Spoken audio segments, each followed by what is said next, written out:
ఒకసారి నా దగ్గరికి 3 తమ్ముళ్ళు వచ్చారు. ఒక తమ్ముడు చాలా దీనంగా ఉన్నాడు.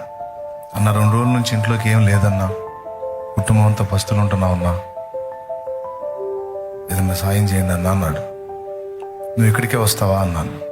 వస్తున్నాను అన్న, ఇక్కడికే వస్తున్నాను నేను అన్నాడు. మరి ఇక్కడికి వస్తే నేను చాలాసార్లు చెప్పా కదా, మీకు ఇంట్లోకి ఇబ్బంది ఉంటే పిల్లల్ని పస్తుంచొద్దు, సన్నిధిలో ఎప్పుడు ఆహారం దొరికిద్ది, కొంత రైస్ ఇచ్చి కొంత మనీ ఇచ్చి 1 వారం 10 రోజుల పాటు ఇంట్లో పస్తు లేకుండా పిల్లలు బ్రతకడానికి నీకేదన్నా పని దొరికిందాక మందిరంలో నుంచి నీకు ఆహారం వచ్చిద్ది అని నేను ఎన్నోసార్లు చెప్పా కదా. నువ్వు ఎందుకు నిర్లక్ష్యం చేసి బిడ్డల్ని 2 రోజులు పస్తుంచావు? నువ్వు ఉంటావు, పిల్లల్ని ఎలా ఉంచావు? పిల్లలు ఎంత అల్లాడు ఉంటారు. నిజంగా నేను రియాక్ట్ అయ్యాను, కోప్పడి జేబులు వెతికి చూస్తే ఒక 800 రూపాయలు నా దగ్గర. అమ్మని ఆ చిన్నోడి చేతిలో పెట్టి, ముందు అర్జెంటుగా ఈ డబ్బులు తీసుకెళ్లి వాళ్ళకి అన్నం పొట్లాలు తీసుకొని వాళ్ళకి ఆహారం ఇచ్చి మళ్ళీ రా, నీకు రైస్ ఇచ్చి మనీ ఇస్తారు, నేను చెప్తాను, ముందు అర్జెంటుగా వెళ్ళి పిల్లలకి అన్నం పెట్టి రాపు అన్నా. ఆ డబ్బులు తీసుకొని కొంచెం దూరం వెళ్ళాడు. నాకు బాధ కలుగుతుంది. 2 రోజులు అన్నం తినలేదు పిల్లలు అంటే ఎంత అల్లాడిపోయి ఉంటారండి. కొంచెం దూరం వెళ్ళి ఆ పక్కన్న ఇద్దరి వైపు అటు ఇటు చూశాడు. చూసి మళ్ళా వచ్చాడు. అన్న సారీ అన్న, డబ్బులు తీసుకోండి అన్న అన్నాడు. ఎందుకు తమ్ముడు అన్నాను.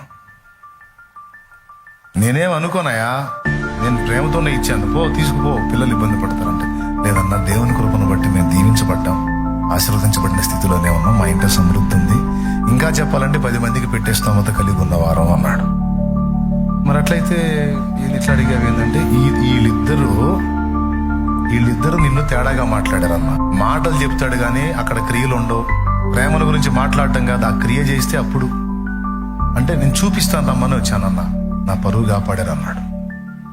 మీరు నిజంగా ఇలా స్పందించకుండా దాటి వెళ్ళిపోయి ఉంటే వీళ్ళ దగ్గర నేను తలెత్తుకునేవాడిని కదా. కానీ మీరు స్పందించిన తీరు వాళ్ళని కూడా ఆలోచింపజేసే విధంగా ఉందని వచ్చి నేను ఇచ్చిన మని నా చేతిలో పెట్టి థ్యాంక్స్ చెప్పి వెళ్ళాడు.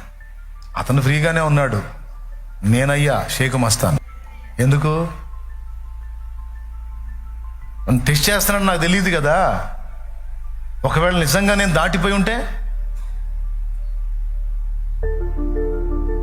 కదా. కానీ అలా కాకుండా ముందు నా జేబులో ఉన్నదేదో తీసి చేతుల్లో పెట్టి బిడ్డలు అనేసరికి మన ప్రవర్తన ఇతరులను సవాల్ చేసే విధంగా, నోరు తెరచి ఇదిగో నువ్వు ఇట్లా అనేదానికి ధైర్యం ఉండొద్దు ఎవరికి కూడా.